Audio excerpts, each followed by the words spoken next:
Alrighty, good afternoon, everyone. Welcome to the third and final event in this three-part series developed as a collaboration between Yiara Magazine and Concordia Undergraduate Journal of Art History, otherwise known as CUJAH.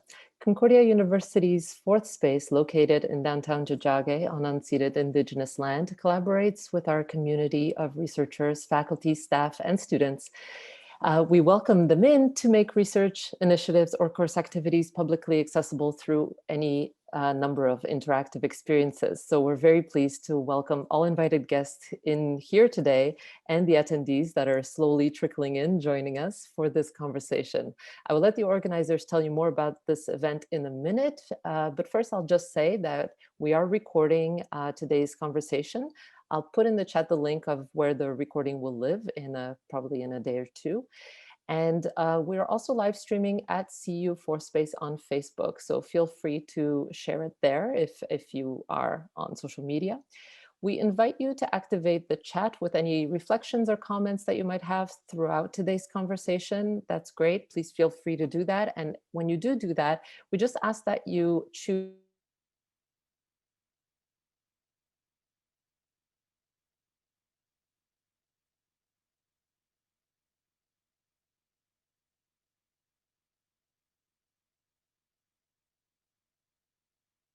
to address during the Q&A, which will happen a little later on.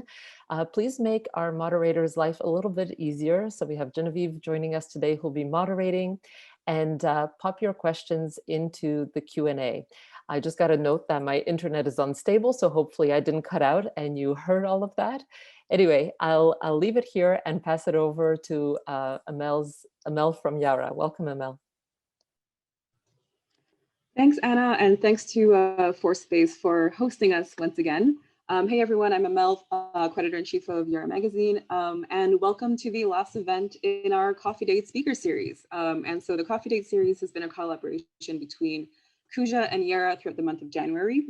As the two art history publications on campus, we thought that this series would be a cool opportunity to combine our efforts and partner on a webinar series in order to showcase different members from our creative community and foster a space for conversation, exchange, and learning.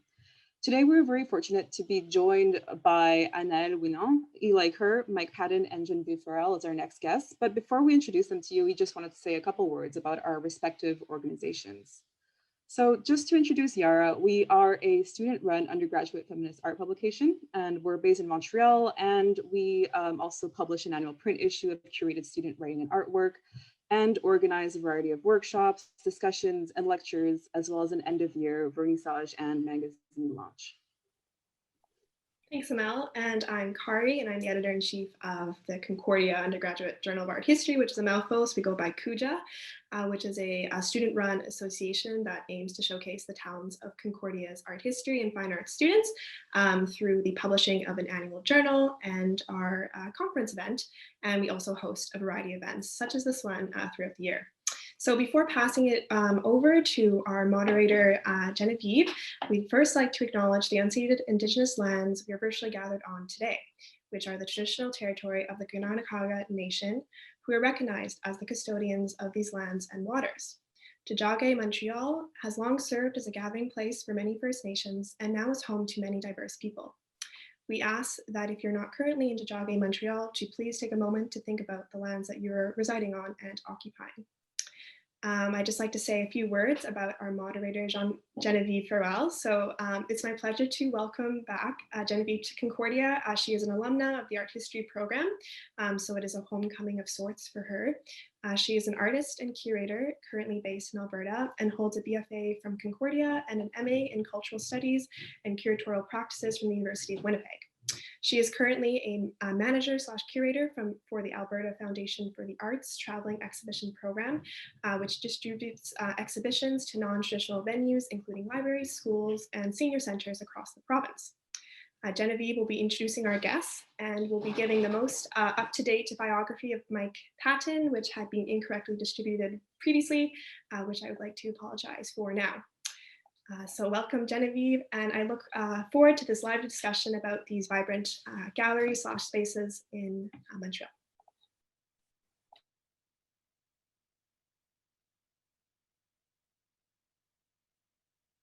Oh, I think you're muted, Genevieve.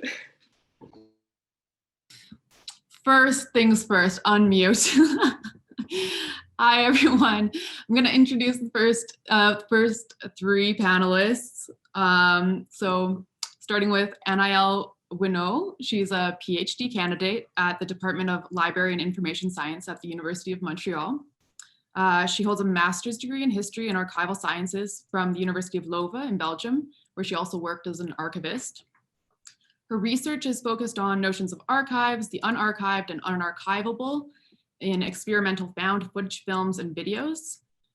She's involved in several research projects in archival science and cinema, and in union with her current doctoral studies, Anaëlle has been doing arts programming for the Montreal Underground Film Festival, as well as Groupe Intervention Vidéo, or GIV, as we'll refer to it throughout the rest of this talk. So GIV is a really cool artist-run center. It's been in Montreal since 1975. It's one of only a handful of artist-run centers in the world dedicated to distributing, presenting, just supporting the work made by women, and women being the most inclusive definition. And GIV has a distribution catalog of 1,600 works by 370 women artists. So that's a very juicy archive for like up and coming curators to dig into, I think. Very cool, and she'll talk about that today. So next up, we've got Eli Kerr. Eli is a Canadian curator and writer based between Montreal and Toronto. Since 2014, he's been interested in notions of the alternative for its practical affordances as a mode to explore exhibition practices and intimately engage in artists' ideas. Between 2014 and 2019, Kerr organized over 20 exhibitions in Montreal through various alternative contexts. And in 2016, he co-founded VIE D'ANGE with Daphne Boxer. This was like an experimental exhibition space that was based out of and around an old auto body garage. But more recently, Kerr is really, he's started off with a new project called Park Offsite, which I'm hoping he'll talk to us a little bit about today. I think it's also under the same kind of framework. Writing is a very important part of Eli's practice, and he's completed several curatorial residencies around the world, which I hope he'll be able to talk to us a little bit about today. They're all very interesting. And he's currently a graduate student taking curatorial studies at the University of Toronto, where his thesis work focuses on legacies and implications of guerrilla television and early video art at the confluence of journalism, entertainment, and social justice activism. So we've got a little bit of overlap between Eli and Anaëlle in terms of video art interest, which is cool. And finally, we have Michael Patton. Michael Patton is we'll call him Mike for this conversation. Mike is a contemporary visual artist based in Montreal. He's a member of the Zagime Anishinaabe First Nations in Saskatchewan. He holds a BFA in painting, BFA in drawing, and a minor in art history from the University of Regina. And he has participated in solo and group exhibitions internationally, nationally, in museums, artist-run centers, commercial spaces, university galleries. And in 2017, he was one of the laureates for the Hyacinth Foundation's Reveal Indigenous Art Awards, which is a big deal. And he is presently the director of the Contemporary Native Art Biennale, or BACA. That's how we'll refer to it for this conversation, in Montreal. And BACA is a nonprofit organization with a mandate to recognize and support contemporary Indigenous art and artists. And I believe there was a 2020 edition, which I am excited to hear about. So yeah, those are our three panelists. As you can see, they're like a very nice group of really unique individuals coming to curatorial work or arts programming from very different backgrounds with very different lenses. So for this conversation, we really just want to get to know these panelists. We want to get to know a little bit about the organizations that they've worked on, the projects that they've worked with, and in doing so, just learn a little bit more about curation as a discipline in general. So to start off, maybe Anaëlle, could I get you to tell us a little bit about how you came to work with GIV, kind of your educational background or the the professional opportunities that either presented themselves or that you sought out in order to get involved with the projects that you currently are involved with? Because when I look at your education history, it looks like it's almost specifically made for GIV. And I was like, wow. Hi everybody. Thank you for the invitation. Yes, it's exactly that. Actually, everything merged at some point in my life. I started to work with the Montreal Underground Film Festival back in 2013, if I remember well, or 14. It sounds like another life now. And from that point on, I met Genevieve, I met the artists that were distributed by Genevieve, and I developed some kind of friendship with them. And I decided to make my own videos, and I wanted to be distributed, and I started to work towards that goal. And yeah, it's how I came to meet Genevieve, and then I started to work for them in 2016 already. Yes, so it's a little bit of luck and a lot of meeting and talking with artists, talking with other curators, and etc. Yeah. And your current PhD studies, is that based off of your work with Genevieve? Yes, with Muff and with Genevieve. Yeah, exactly. Yeah, it's a mix of both of them. I'm coming from, as you said, archival science, so it's not very cinematic or video art related. But I discovered I could merge actually these two passions and these two jobs. So I decided to study that in a more archival science way. Okay, so you had the degree before, and then you got involved with them, and then you decided to go ahead with. Yes. Wow. Okay, that's so interesting. So yeah, I guess curatorial studies are kind of like a newer field that are maybe like the last decade that's offered.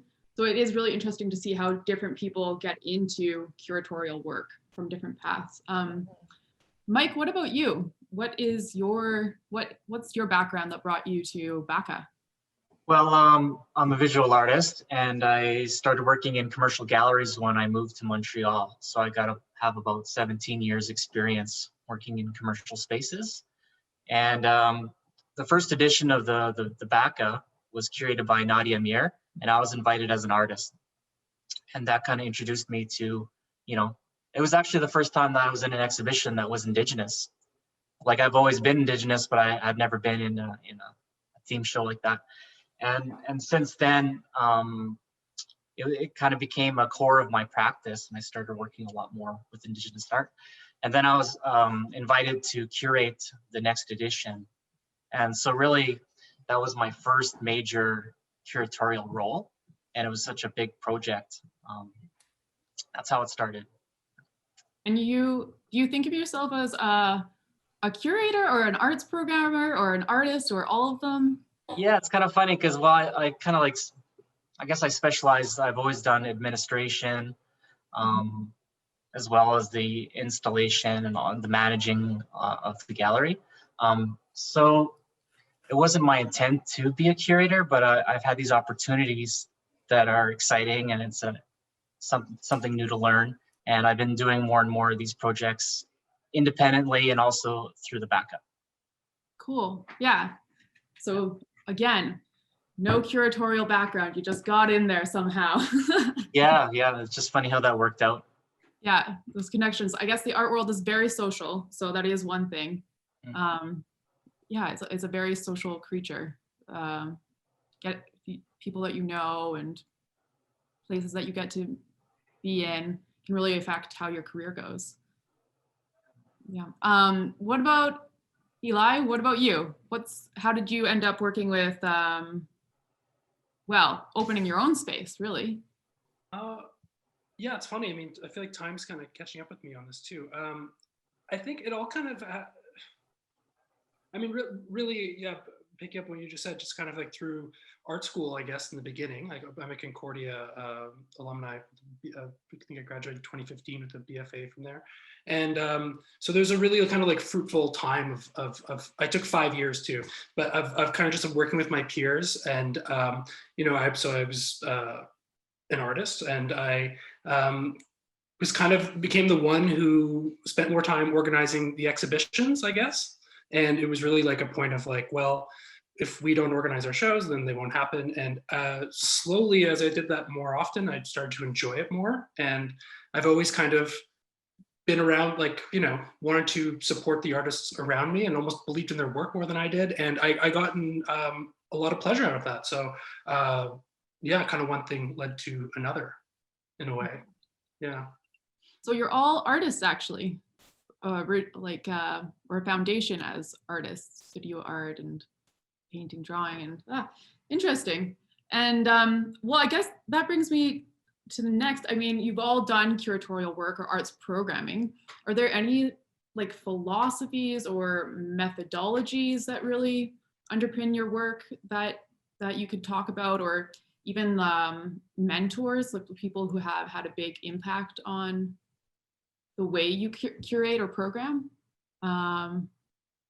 Eli, since you're unmuted, do you want to start? Yeah. I mean, I think like trying to locate that is what makes it fun to it's like I see it as a pursuit, right? And I still think that and since I've started to study curatorial studies at U of T, and even there I feel like a bit of an outsider, like this kind of distinction that I'm not coming from an art, I'm not trained in art history. Puts me on the outside of a lot of things. It's like an advantage in a lot of ways, but it's also I can't. Yeah, that's with me. So yeah, trying to really figure out, like, I think there's just endless possibilities in a sense, and it's such a young field in terms of being professionalized through a degree and whatnot. So that kind of made it exciting to go figure out what this is.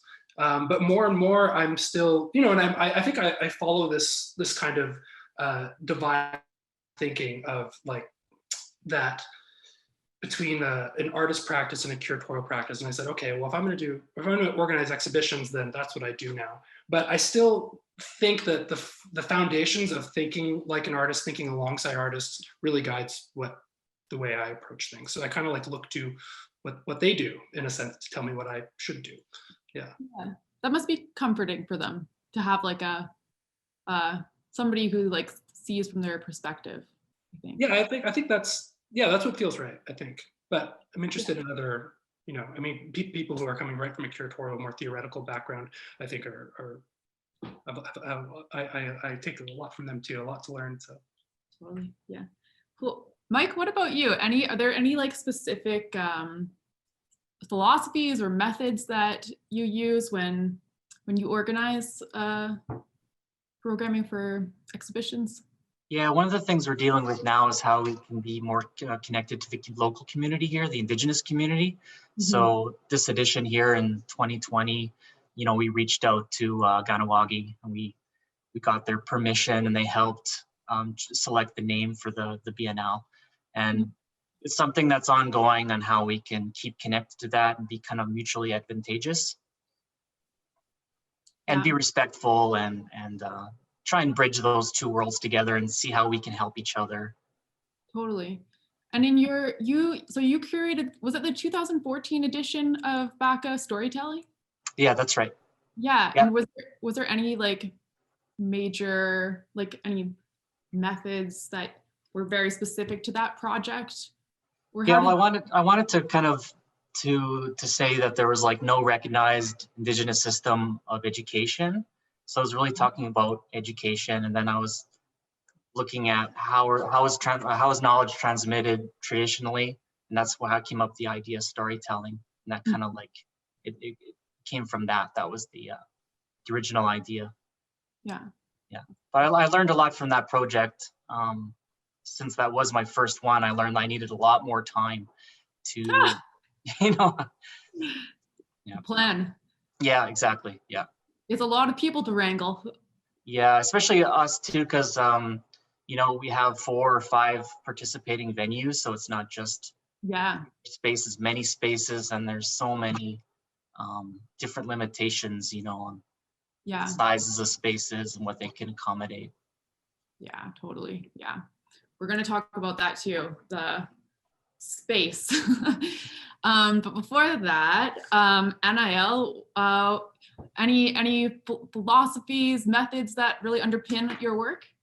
I guess it's connected to what both Eli and Mike just were just saying. It's just, I think curation is an art form per se, because what we're trying to do is to tell a story or stories while respecting what artists are saying individually. And yeah, I think it's the hardest part of the job is just to respect that, to try to tell a story, to try to tell something that is respectful of what they're trying to create, but all while creating something else. Yeah, it's a delicate balance, but it's always very exciting to do, and always yeah, always a challenge. Yeah. Do you usually work with more artists who are living or artists who are deceased? We have, well, I'm going to talk through Genevieve, the Genevieve perspective. We're working with our catalog, which is mostly still working artists, but we have a back catalog of, because Genevieve exists since the 75, so we have a back catalog also that's a little bit older. But usually most of them, thank God, are still there. So we can still have a dialogue with them, you know, like even if we dig deep into our archive, we can still have a phone most of the time, not all the time, but have them on the phone or send an email to ask what they think about their work and what we can do with it. Okay, so you do get you have a lot of contact with yes. Yeah, always. Yeah. Okay. Cool. I guess another question that I wanted to bring up was how do you guys have any like favorite resources or any favorite ways of finding new artists that you want to work with, or new artworks? Like how do you find the material that you want to work with? And who will volunteer? I mean, I was trying to reflect on that a bit, and I mean, I think that's really been the challenge of the last year, because so much of that I think just happens by chance or in person and whatnot. So even, you know, going to Concordia to see the open studios and things like this, and like really just having that chance to discover art and an encounter without any kind of mediated or that was my primary resource, or that was the really what, you know, kept the feet moving, right? So I'm personally struggling. I'd love to hear what others say, because I'm struggling with this myself. I really want to get out of the internet and kind of communication streams and things that are aggregated, and I'm trying to rekindle this like idea of discovery, I guess, or encounter. So I don't know yet. It's tough right now. With restrictions. All we have are the digital technologies and books, I suppose. But yeah, Mike, what about you? How do you? It's mostly the internet. I mean, I see shows as much as I can here in Montreal. I try to see almost all of them if I can. But for Indigenous art, because it's specialized, I can't always travel to go see these places. So I'm looking at museum sites and gallery shows, and I'm looking at CVs, and I'm looking at who they showed with. So I'm kind of like going through that process. And, you know, sometimes it's a happy accident. I happen across someone through a contact. Yeah. But now we really want to work.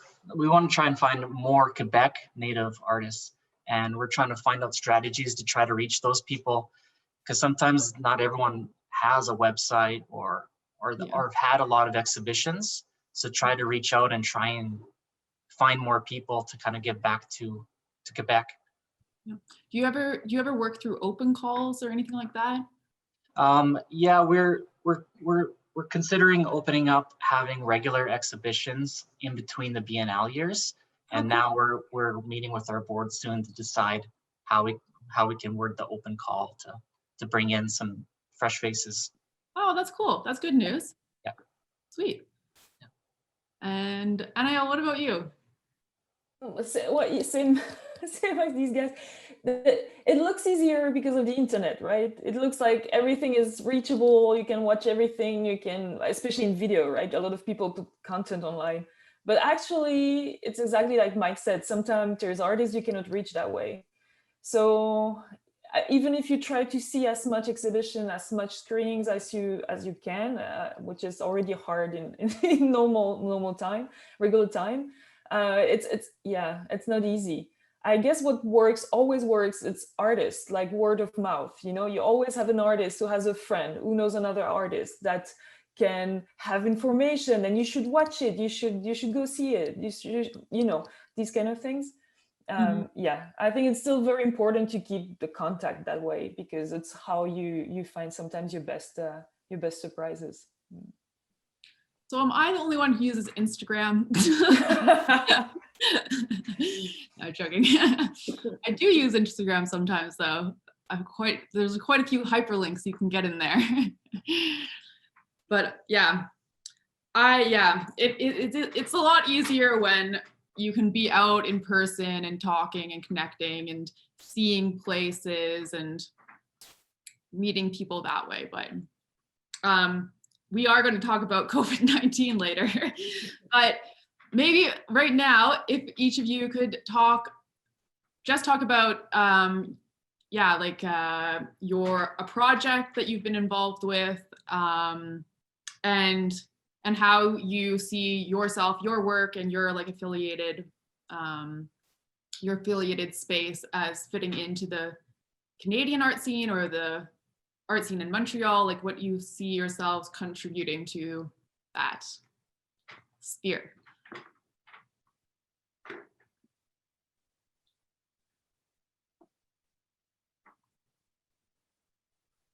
And I am going to pick Mike to start first. Yeah, that's a good question. Well, I've been really focused on, the Indigenous community of North America. But each edition that we do, we invite other curators, and they bring to the table other concerns and other artists, not just from North America, but from other countries. Like we've had people from Australia and in Europe, all over the world, and yeah, so there's some connections between Indigenous life here and struggles in other places in the world, and I don't know if that answered the question. Yeah, no, totally, it does. Yeah. Does Montreal have like a nice supportive community for the Indigenous art? Is there a dedicated Indigenous art gallery? Yeah, actually, there's an artist-run center called Daphne. And they're going to be opening soon. I think it's delayed a little bit because of the lockdown, but it's all Indigenous artist-run. So it's growing, and there's a lot of community places in the city that also there's little smaller galleries. So, yeah. And how did the 2020 BACA Biennale go? Well, we launched right when the lockdown happened, the first lockdown. So we were kind of scrambling a little bit for programming, but I felt like it wasn't too much of a problem, because there's so much of these things that are available to us, like Zoom, and to be able to do videos and Facebook and websites. So I felt like we had the tools. We just kind of had a scramble there at the beginning to figure out, okay, how are we going to do our opening? Yeah. But it ended up being fine, and a lot of our partners extended their dates well into the summer. So when things opened back up, people were able to see good person. Yeah. Yeah, I think I was there for the 2018, like my sister edition, and that was great. And it was really, the way you had buses organized to like take people out to like the more rural venues and everything. It was a really fun time. Yeah, that was something that we had planned this year too, even from Ganawagi, to have the kids and people from that community come in. But again, with all the closures, we canceled it this year, but hopefully next time. Yeah, hopefully. Yeah. And Niall, what about you? Any projects that you've been working on, and how they fit in? What do they contribute to the local scene? Well, do we have to talk about COVID yet? Soon, very soon. Well, the thing with video, we can stream it online. So at GIP we have a projection space, a screening space that is truly the heart of all our activity. We screen there, we do workshop, we meet artists, we sometimes have students, we also do dinners, team dinner, like it's really the heart of everything. So we don't have an access to that right now. So it's also how we meet, and we keep the dialogue with the local community and etc. So now what we try to do to stay there, to be present, and to have our local artists be known and to keep going finally, is that we're trying to screen, recreate that space online, and to have programs that are screened regularly online. So it is a way for us to invest some kind of virtual space. The good thing is we are able that way to connect with other all Canada or North America, or any people that want to connect. So our screenings are free, and people can watch it everywhere. So yeah, that's how we're trying to go through that. But our space is very important. Yeah, we have that. So do you have, because you're the only artist run in Canada dedicated to works by women, video works, right? Video by women, yeah, I would say so. I hope I'm not saying anything. There used to be more group that way, but yeah, video art is like, there's less and less. There's still a large network of artists run video art centers in Canada, yeah, but it's more broader themed, yeah. Yeah, and do you have then ties to the international community more, who share the same curatorial mandate as you? We have there's that semi-official network of artists run video centers in Canada, and we really part of that. We have been collaborating with some of them since the 70s, right? So we still have that going, and we still collaborating regularly with for example the Winnipeg Film Group, or you know, artist run center all over Canada. But yeah, also international festival. A lot of festivals abroad are connected to us, you know, like we have regular conversation with them. So yeah, we're trying to maintain that on the more international scene. Yeah. Cool. And Eli. The question is kind of just how, like, thinking about Montreal and. Yeah, how do you see your work and your project space fitting into the scene, or like contributing to the scene, or what you think it's bringing? Yeah, I mean, I think I'm kind of at a crossroad with that. That is really nice. I mean, so like the VIE D'ANGE project lasted 5 years, and we were really surprised by that, because it was this building that we didn't have a lease on, and we were just kind of able to be there. We didn't know how long it would last. We thought it would last a year. And afterwards, when that closed, I went to Toronto for school, and then moved back here during COVID. And I've kind of, you know, since COVID happened, I've been kind of thinking of my practice as being like hyper local. Really, all the work I've done has been here, and I'm actually kind of within 20 square blocks of part of the city that as well. So that's something I've realized, and it's something I'm really trying to embrace going forward. So the new project I've started, I'm trying to frame it more as like a curatorial office, an exhibition site. And so it's really trying to make these, it's like maybe 300 square feet. It's quite small. The idea is that, you know, one visitor at a time, which fits really well with COVID as well. But this idea of like limited capacity, I think it can be very intimate at the same time. And it really rhymes well if we kind of remember what 2019 was like, just this kind of like, just how the opposite of limited capacity, in a sense, this kind of mass experience of like major spectacular events and things like this. So I wanted to do something more intimate. I wanted to do something more local. And that is like a line, like a kind of humble line I think I want to follow going forward. So with this new project I'm trying to frame as an office, there's other like initiatives I want to do. And one would be like having like a residency for local curators and stuff like this. So I think if we can work on like one street even, maybe, yeah, I want to work really local. And so this is the place to do it. Cool. Yeah, actually, I was wondering if you'd tell us a little bit about one of the residencies that you've gone on, maybe like one of the ones that you found more impactful, and if there's anything that, yeah, and then also if there's any opportunities out there like fellowships or residencies or whatever that you would recommend to young art history students or aspiring curators or. Well, there's this one that there's an organization in Lithuania called Rupert. They are fantastic. They're really, I think they've been around for 5 years now, and it's just really amazing what they've accomplished in 5 years. And Lithuania is a very interesting place with a lot of history. And it's just a real good crop of young artists there too. And they've this organization, Rupert, has done such a good job of kind of like stimulating its local context and international context at the same time. So they had residents come in. It was funny when Daphne and I had gone in January of 2019, I think. And yeah, I mean, I think the experience, I would say I really botched the experience actually. Like that's something, if I get a chance to do a residency like that again, you can't bring work with you, because if you bring something to do, in a sense, like I had like tasks like preparing for future shows and stuff. So I was just emailing artists all day, and I could have done that from anywhere, right? But it was just a kind of collision of timing. So it felt like the missed opportunity when I look back on it. But I think I learned a lot from that organization, and that's something that I'm like, okay, this is the type of like infrastructure I'd like to have set up in Montreal. But they're a really great organization, and they work with, I think it's quite accessible too. And they put out calls every year. I think the residencies are free now too, which is really great across the board.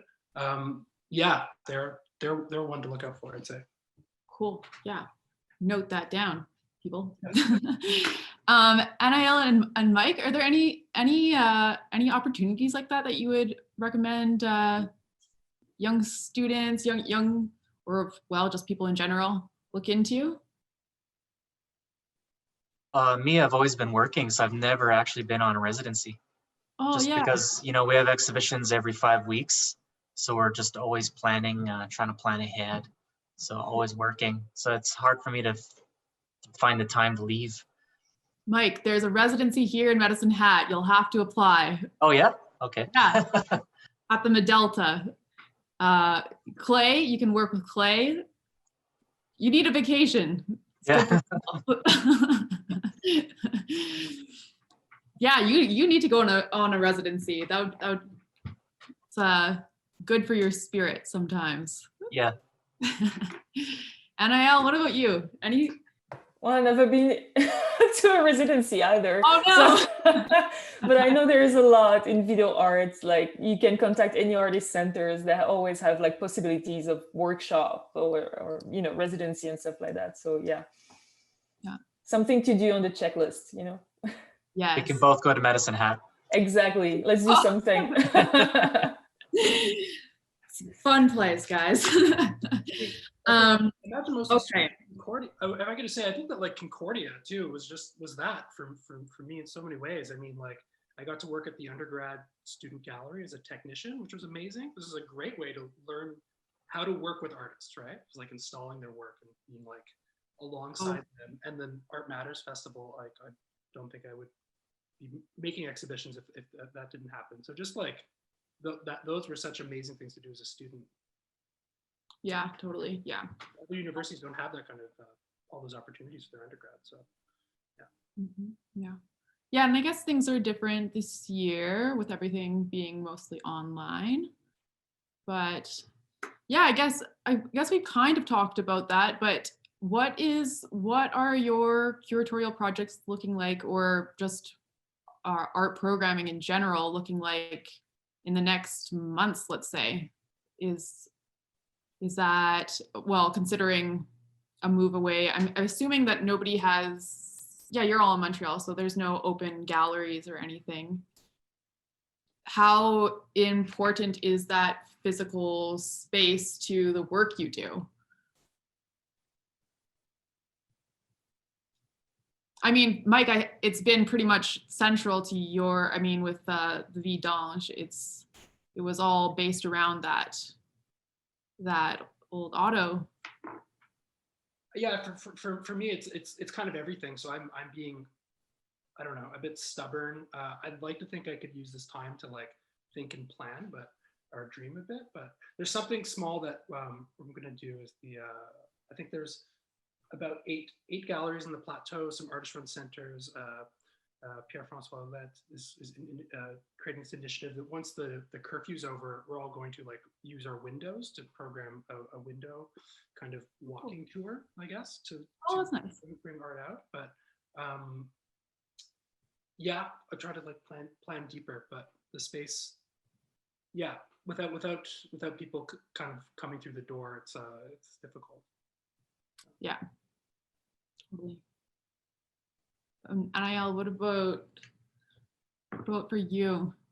Trying to program online. Yeah, that's the main thing we can do right now. We're trying to still be present for festivals, even because as a distributor, we send videos to festivals, and it's still also like some kind of on hold for the moment. So we're still trying to do that. But yeah, programming online to make sure that artists are being seen and they're being paid during these times. Yeah, it sounds a little bit trivial, but it's very important. So yeah.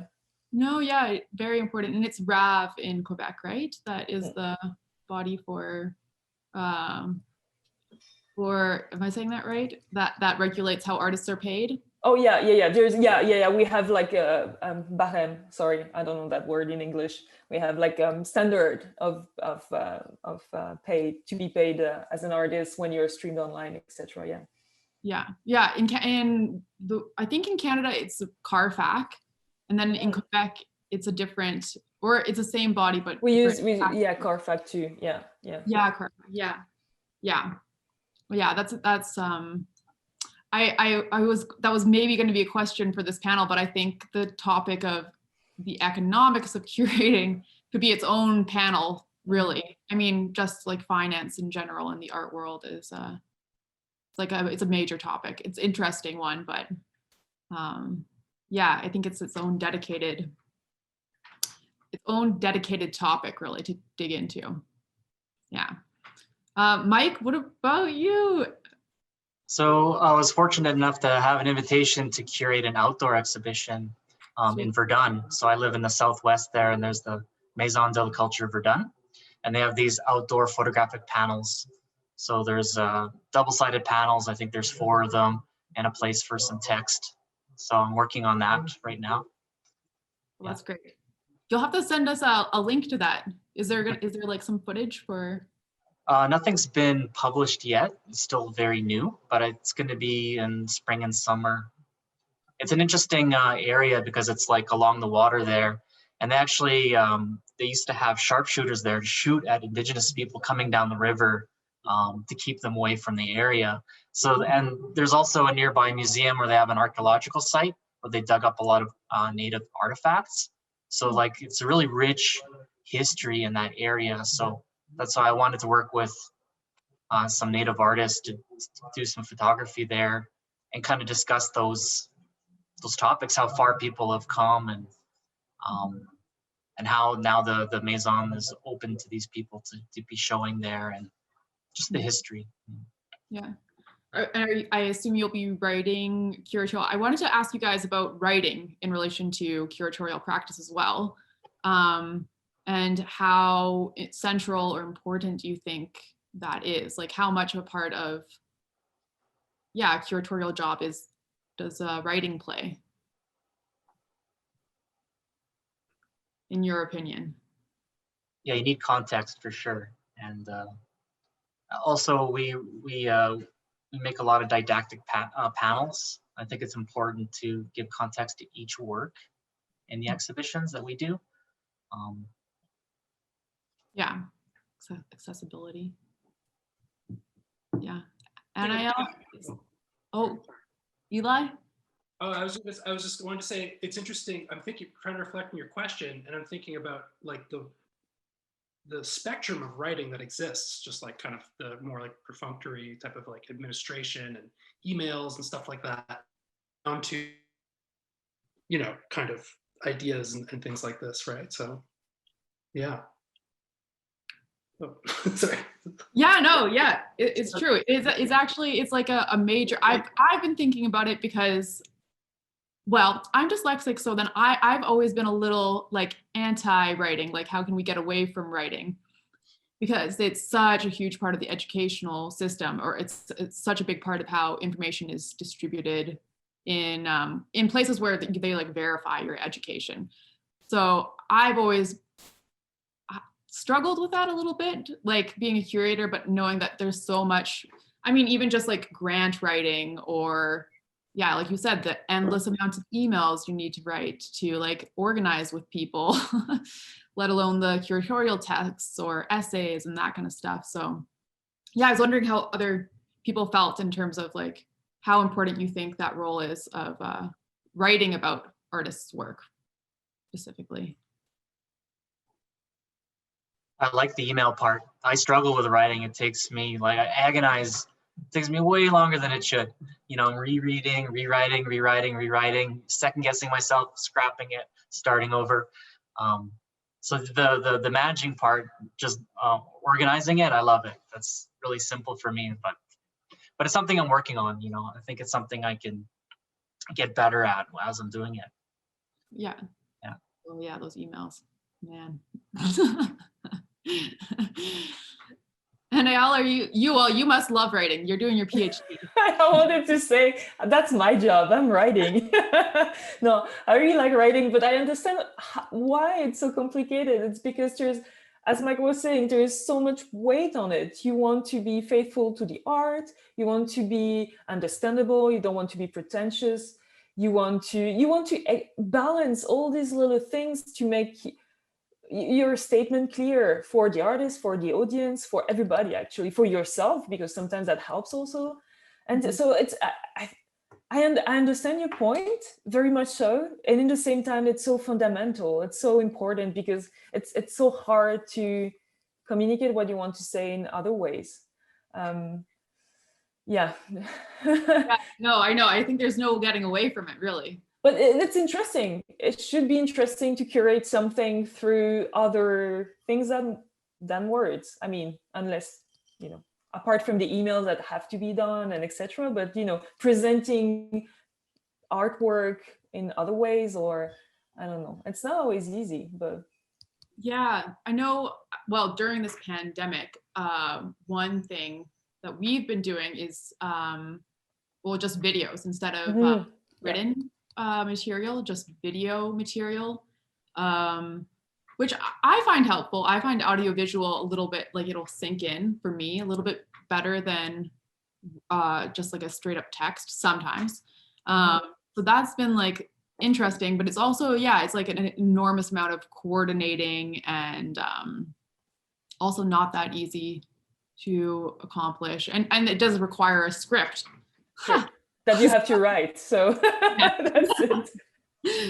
There's no getting away from it. No getting away. But it's also like, so it's hard because you don't have always an answer. Like if you can present something like we just do, like having a conversation and dialogue, it's easier to show what you want to say or highlight some things than just a text, right? Sometimes. So yeah. Yeah, that's true. Yeah. My most rewarding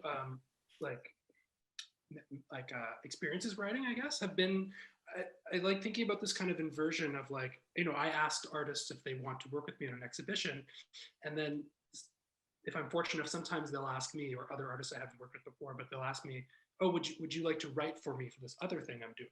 And like to be asked by an artist in a weird way is like this kind of, like I've made this, it's very rewarding, and it's a huge responsibility. That's why I kind of like avoid writing, or I've carved out this space. The same way when I kind of left an art practice to explore curating, I've kind of also carved out what criticism is as a kind of boundary that I won't cross. Like I don't want to write reviews and stuff like this. I'd like to find ways, like there's curators that do criticism and they make exhibitions, but so I'd like to find a way, like I feel like a lot of the writing I do almost exists in private, or it's like exhibition texts for artists, or if there's a way, if I'm asked, I will write in a sense. So I see it as something kind of reserved, but the responsibility is immense, and it is such a way to kind of like get their work out there beyond the exhibition context. So it's something I'm really trying to open my mind to, is like, okay, how can I be more of a, I don't know, less of a shy writer in a sense, keep it like less sentimental. But I don't know, I didn't want to cross this line to criticism. I thought it was like a strange hat to wear. But there's a few curator critics that I really like too. So yeah. Why the hesitation to move into criticism? I don't know. I'm trying to flesh it out, but I think it might be this thing of kind of coming from like thinking like, I don't know, kind of being inspired by the way artists work in a sense. It's just like, I don't want to do these two things. I didn't want to like make exhibitions then critique other people's exhibitions or something like that. But yeah, maybe that's my like not coming from art history in a sense too might also be part of that issue. But yeah. Yeah. Well, I think from what I've heard so far, it sounds like all of you are very invested in, and I mean, I guess we didn't really say this, if you have a personal definition of what curating is, like, but it sounds like you're all very invested in maintaining, well, really just like helping the artists achieve what they need to achieve or what they want to achieve in their own words. But well, that's what I'm taking from. But yeah, do you have like a personal definition of curating?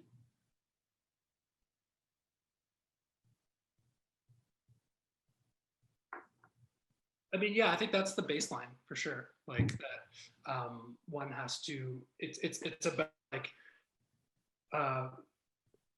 creating a supportive space in a sense for the practices that you're trying to center. I really love the opportunity to like work with an artist towards something where like something new is being made, and we're kind of venturing that together. So yeah, starting from there, like supporting. It's almost like if there was, it's not that simple if there'd be like a hierarchy, but like artists and the artist practices in their work are like my primary, what I feel responsible to primarily, and I think audiences would almost be second in a sense, or histories. I don't know. I don't want to put it out that way, but no, I think that's what I see it as defending the work. Yeah. Mike, any? I don't think I have anything to add on that. Yeah, same.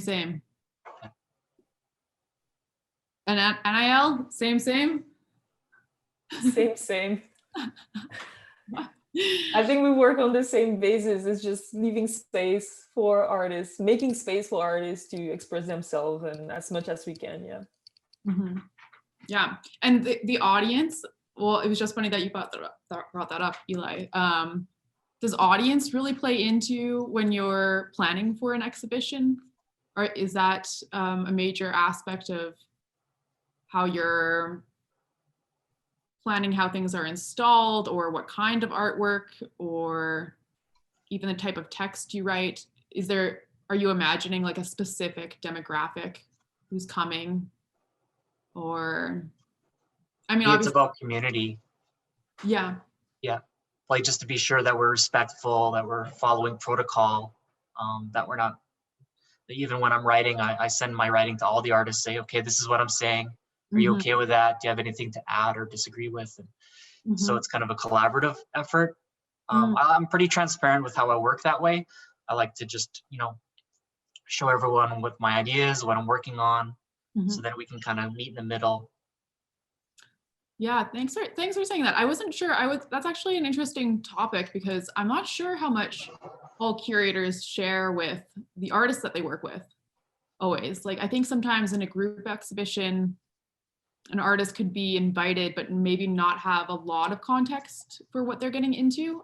From what I've heard, like so yeah, it's interesting to hear how different people approach that. Yeah, sometimes you won't see the text until it's in the catalog. That's crazy to me. Yeah. But yeah, I wonder why. Well, because like when you open that door, it's a lot more work for them if they have to accommodate. Yeah, these different voices, all those artists, all those egos. Yeah. Yeah, that's interesting. And do you always share all your text with people before before it goes through? Unfortunately not. No, I'm guilty of that. I'm guilty of that. But I think it's a good practice indeed. Sometimes we're running out of time, and it's all about planning. As you said, if we do that, we bring in voice, so we need to accommodate that, which is a good thing. And yeah, it should come into planning too. Yeah. Yeah. Something to do better for the future curation. Yeah. Yeah, it is difficult to have the artists along on every step with that kind of stuff, but if we can, it's good. It's good to try. Yeah. Really, yeah. Eli? Yeah, I think that's like, I mean, maybe entertain this idea of curatorial work and criticism again. I mean, a question I've always had about curatorial work is like, it's often, or usually most of the time, it's in defense of the work, right? You're supporting it, you're showing it, you're protecting it and whatnot. So you're always on,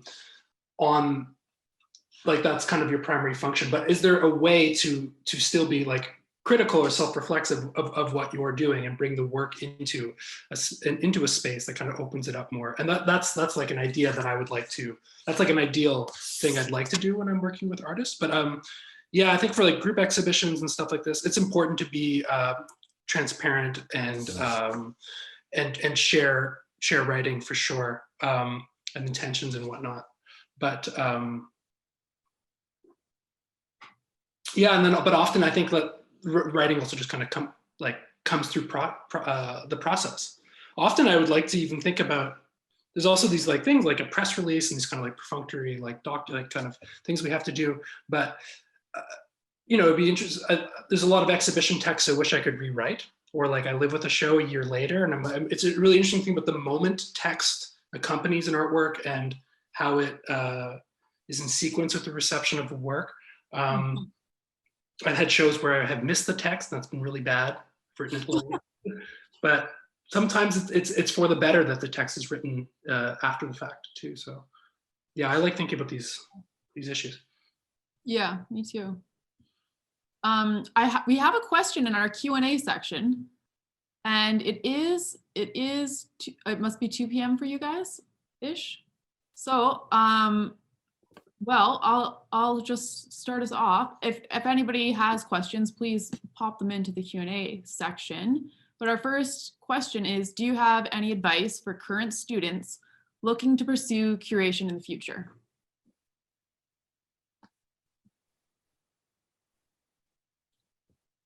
I can start, maybe.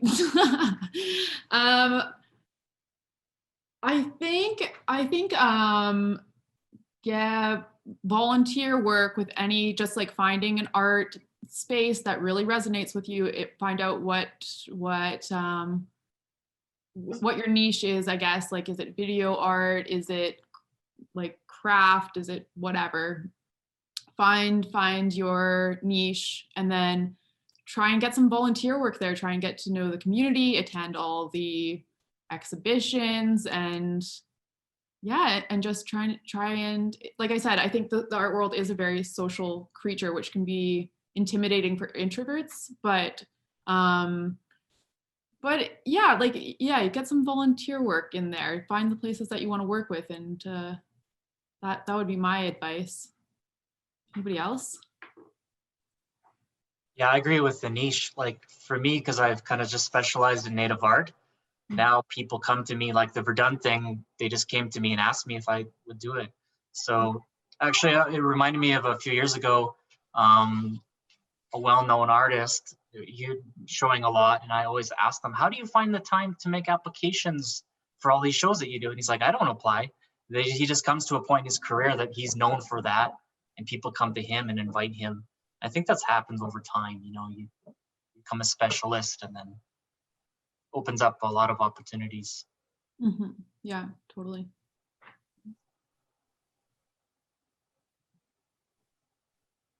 Any other advice? I think, I mean, working with your peers is so fundamental. I think it's kind of like making, even like, you know, to making publications or zines or a blog or something as well. There's so many possibilities for curatorial work. So like, I think like starting something is great. There's people know what they're doing, but not everyone knows. You don't need permission to do things in a sense. And then also something that I kind of regret is like just being so shy often, and like just asking people, like if you're interested in a theorist or a curator or their work, or an artist, email them and ask them like sincere questions. Or if you even just ask them questions, they'll be happy you're interested. And like a lot of the artists I've approached that I didn't know, that I've worked with in a sense, you know, people are very happy to talk to you about their work. So just reaching out to people, like don't be afraid. They'll be happy to speak with you. Yeah. Yeah. And I'll any. Same.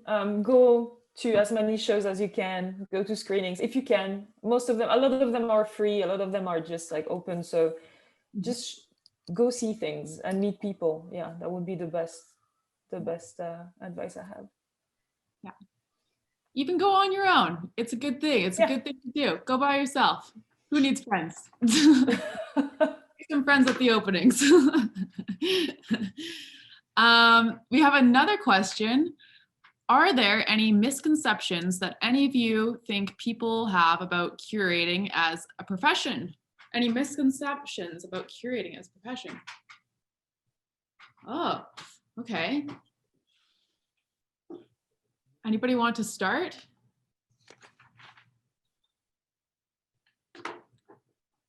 I can go. Maybe a misconception that I have met, and it always makes me a little bit upset that sometimes, most often it's outside of the art world. People think that curating, it's something hyper easy to do. You have nothing to do.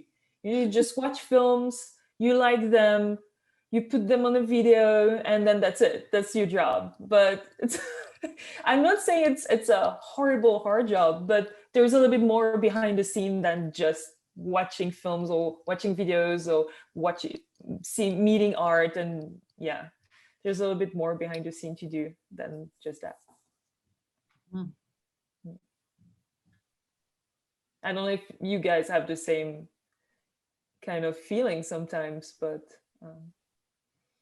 yes, definitely. I think probably a misconception is that, yeah, like you said, like that you spend all of your time in studio visits, just like talking with artists and having fun. And that is probably the best part of the job. But it's actually not that much. I don't know. It's like a part of the job, but it feels like it's a fourth of the job, maybe even less sometimes, because there's so much administrative work, really.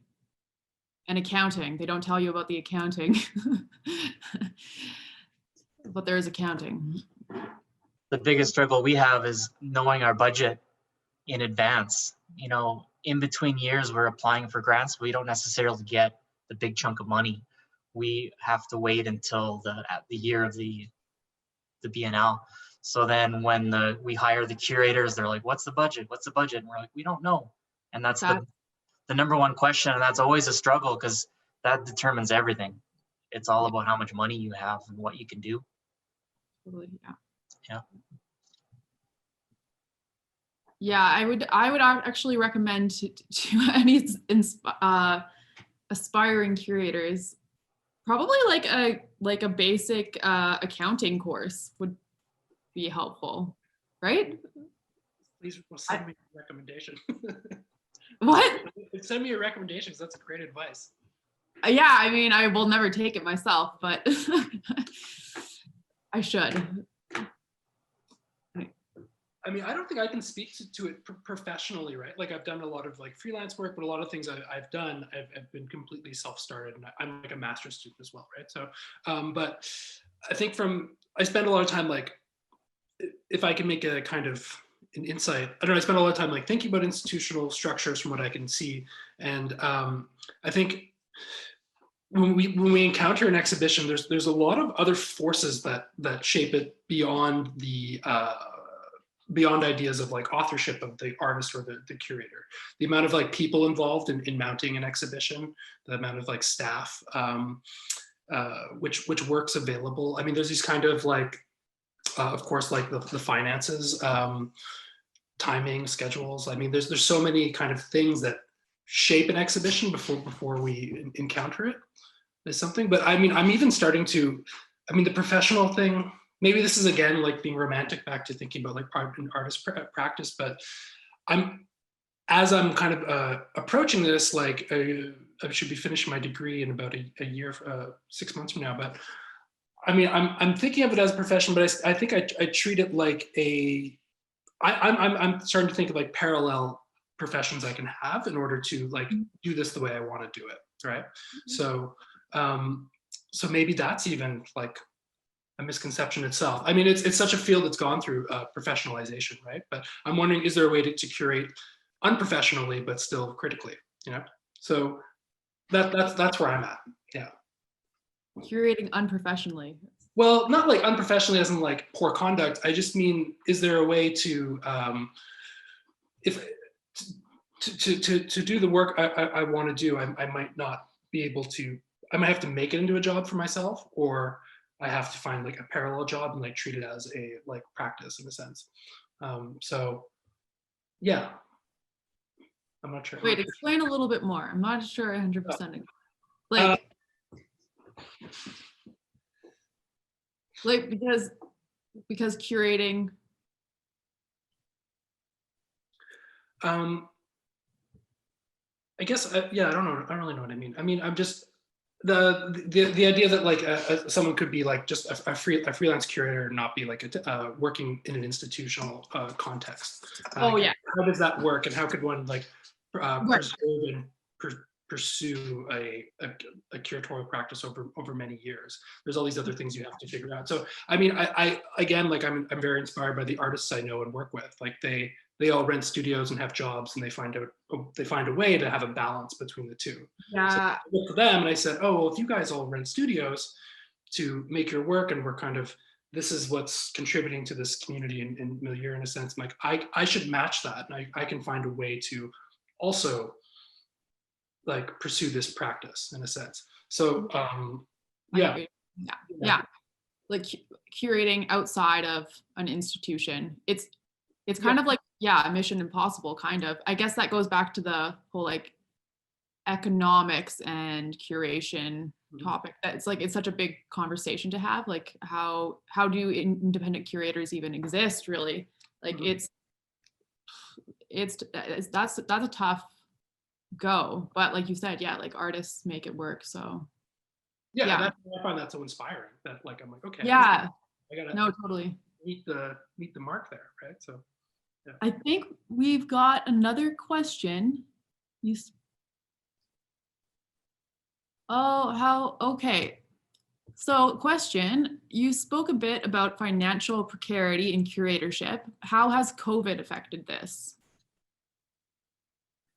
Well, in our case, the money amount didn't change. It's just you didn't get the answer right away. So then when you're planning the exhibition, you just don't have that guarantee, like, okay, you have this much money. And that's what always a struggle for us, is that we want to give more time to the curators to be able to plan, but then we can't give them a number. And that's always something that we're struggling with. Yeah, totally. And me too, because this is now I'm the director, so it's a new role for me. So I'm trying to, fill those shoes too, because I've been the artist, I've been the curator, and now this other step. So I'm learning another aspect of it, since like the last two editions were nonprofit. So this is we're all learning. Yeah. Yeah. So COVID has changed, I guess, how you're I guess when you're finding out about the budgets and all of that. Yeah, well, actually it didn't matter about COVID. It's just something that's reoccurring in general, because I don't think the COVID didn't really affect the amount, because it happened just this year, and all those applications were submitted prior, right, 2019, and then they kind of roll in some later than others. Yeah. And Eli, you guys are in university right now, so is COVID budget something that is affecting you guys?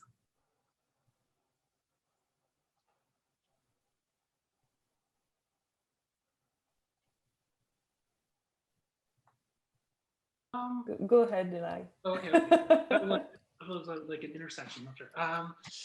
Yeah, I mean, it's something that I think that, like, before COVID, we kind of understood the unhealthy rhythm we were in, and you could kind of like, I think we really normalized precarity to a lot of degree. So so it's just the fact that it's unknown has changed a lot. I mean, I've definitely had like projects and contracts and stuff like canceled or moved forward to like a later date and stuff like that.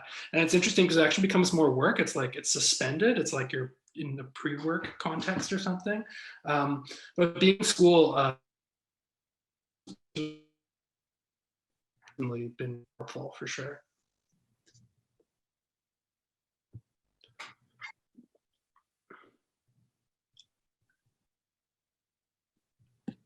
NIL have COVID budgets?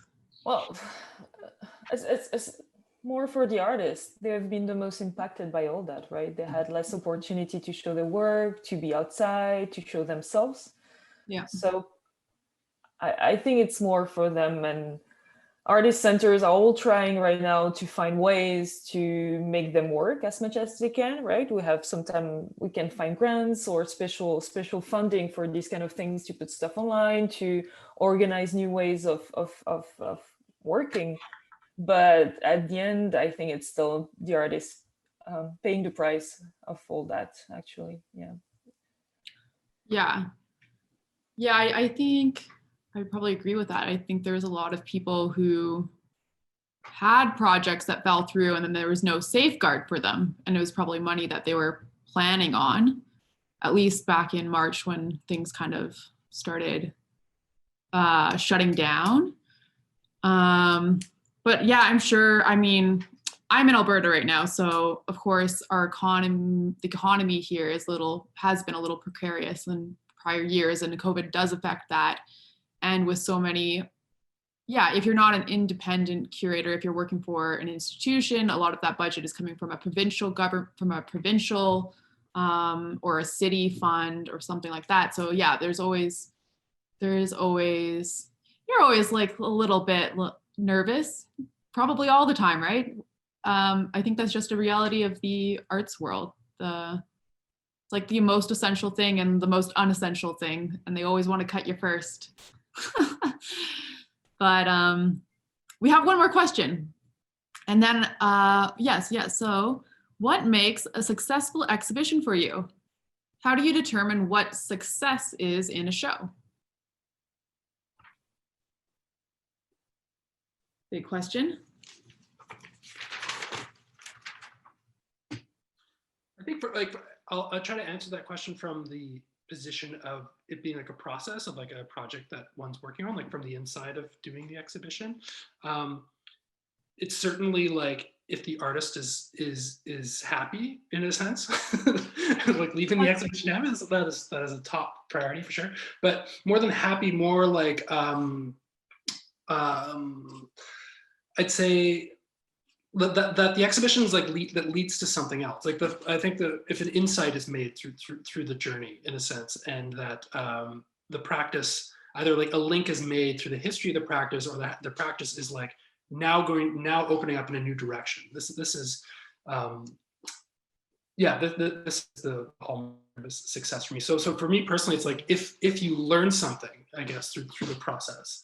I mean, there's been shows for me where I've learned a lot. They've been completely generative, like formative experiences. And there's been others where that hasn't happened in a sense. And I don't think it happens all the time, but I really think it's reflected through the working relations of the people you're working with, would be how I define it.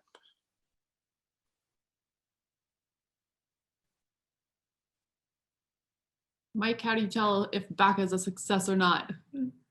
I think you get a feeling, of the people that come and the shared experience, especially when there's performances, and also just the visuals too. Like for me, I'm a very visual person. So just looking at it and go, yeah, that worked, you know, and it's one of the ways. And feedback, of course, you know, people coming and saying, I really appreciated this or that, and getting a little bit of feedback from that. Yeah. You have a feeling about it. Cool. NIL, any indicators? Well, it's complicated because we're talking about financial things and administrative things, and usually for grant applications, success is measured by number of people. So you had 100 people at that screening, and that's huge and that's amazing. But sometimes it's not exactly what you guys were saying. It's not like that. It's what is the artist happy? Is the audience happy? Do you have good feedbacks from them? The good thing with screenings is we have almost immediate feedback, right? We don't have to wait for the end of an exhibition to finish or to have reviews. People come to you after and you can talk with them. So this is good. And sometimes I have programmed entire program at festivals where there were just a couple of people in the audience, you know, and it's like, and your feeling is like, oh no, it's ruined. I don't know, it didn't work. The show is over. But then at the end, the filmmaker is there, and you can sit with them, and you have the most intimate and personal experience of that screening, right? You had a conversation, and it became some kind of a mini workshop, and everyone is very happy. So you're like, okay, that works. So it's again, it's a delicate balance once again about how can you measure that. But yeah, it's a feeling for sure, and it comes from the audience and it comes from the artist. Yeah. We're people. We're people. Make people happy. Okay, we have 15 minutes left, and we've got one more question, and then we should probably wrap it up. So if anybody has any more questions, now's the time. But the question that I have here right now is, oops, where did it go? Oh, how do you keep yourself up to date with the international and local scene, the new waves and movements in the arts? How do you keep up to date with your profession, essentially?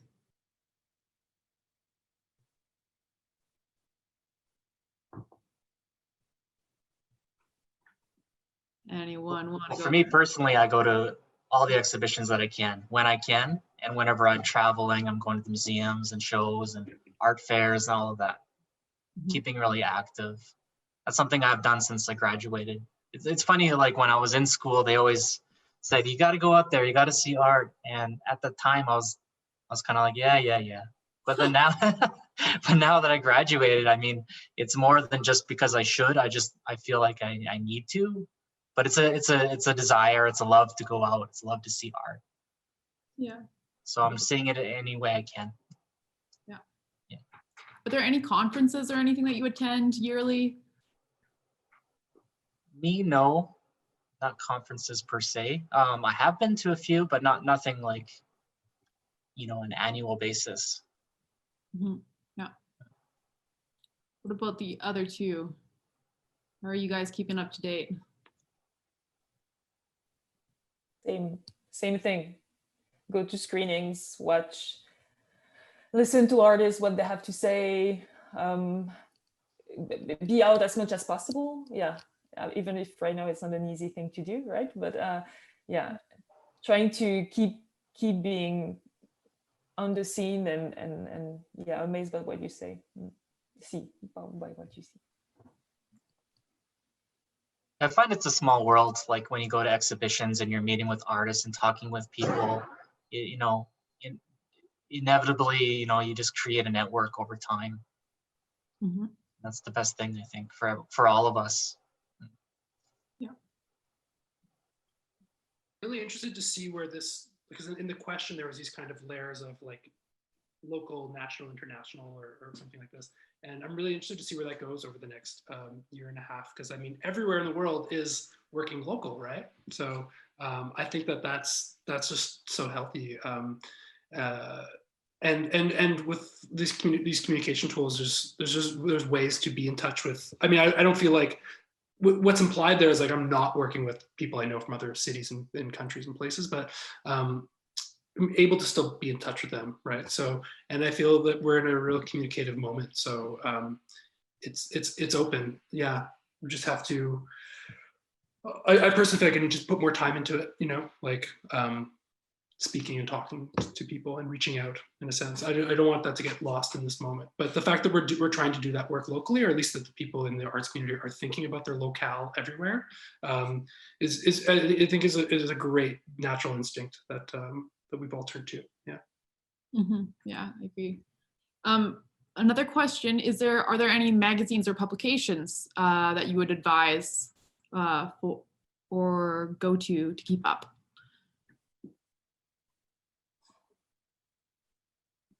Any that you frequently read? Art Forum, Border Crossings, Canadian Art. I mean, there's C Magazine, Momus. Momus is really good. Podcasts. You guys listen to any podcasts related to the field? Almost never for me. No? No. Nobody. What do I even listen to? Pretty sure. What is it called? Hyperallergic has a podcast on art history, art, contemporary art related stuff. Sometimes it's good, sometimes it's not good. Sometimes it's good.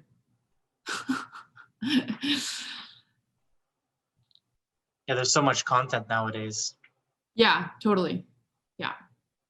There are some good podcasts out there. I'm bad at recalling the names right now off the back of my head, but there's some good ones. Momus has a podcast. I've listened to that a few times. Yeah, you're right. It's quite good, actually. Yeah. Yeah. Even like that. Even that. Like that's a project that was started in a sense, right? So like it's a very small organization. It was like, okay, how do we start a forum for criticism, right? And yeah, so it's really, and that's what I've liked about the podcast. Is just if you follow their writing, and then if you listen to the podcast, you kind of like, because there's a lot of people like kind of on the editorial team, like speaking back to each other. You get a sense of this thing as an organization too. So that's quite nice. Yeah. Yeah, I'm gonna go and listen to that one right after this. Oh, yeah. That's a good one. Guys, we're gonna wrap up now. It was so nice talking to you. Thank you. And I hope you're doing all well in Montreal. I know you still got that curfew, don't you? Mm-hmm. Yeah. So go out and get your groceries before before it's time to shut down. But yeah, no, thank you so much. And I think maybe Kari is gonna come on and say a final word. Is that right? Or am I wrong? Yeah, I'll do that. There we go. Thank you so much, everyone, for this really great conversation. Thanks to all of our panelists and Genevieve for facilitating this. We'd also like to thank Fourth Space for their hospitality and generous support in helping us facilitate this event. So a big thank you to Anna and Doug. Also, just make sure to follow both Yiara and CUJAH on social media to keep up with our upcoming projects. Thank you so much, everyone, for being here. And I think someone will link our Instagrams in the chat so you can follow us there. Thank you. Thank you. Thanks. Thanks, everybody. Have a great rest of your day. We appreciate your time very much. Thank you. And we'll speak soon, hopefully. Bye. Thank you. Bye.